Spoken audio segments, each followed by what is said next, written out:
È stato predisposto dall'Ufficio 4 Salute Pubblica del Comune di Favara, area tecnica diretta dall'ingegnere Alberto Venia, assessore al ramo Giovanna Laimo, il secondo ciclo di disinfestazione del centro urbano e dei quartieri periferici della città. L'attività prenderà il via dalle ore 23 di lunedì prossimo 16 luglio per concludersi la mattina alle ore 5 del 21 luglio.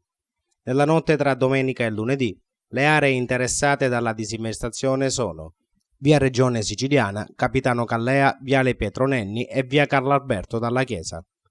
Nella notte tra lunedì e martedì, le vie Regione Siciliana, Capitano Callea, via Agrigento, via Campagna, via Caporale Mazza e Contrada Portella.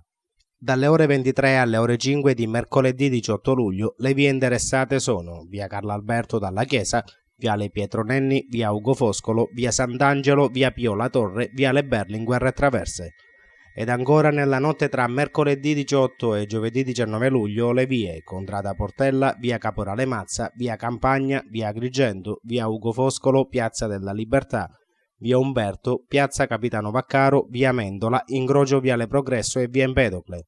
Il penultimo ciclo di disinfestazione interesserà invece Contrada Burgialamone, viale Che Guevara, viale Aldo Moro, corso Vittorio Veneto, via Sant'Angelo, via Pio La Torre. Infine, nella notte tra venerdì e sabato, le vie interessate dalle attività di disinfestazione sono le vie Che Guevara, viale Aldo Moro, corso Vittorio Veneto, piazza della Libertà, via Umberto, piazza Capitano Vaccaro, viale Progresso, comprese le strade adiacenti alla via Roma ed inoltre il quartiere Quattro Strade.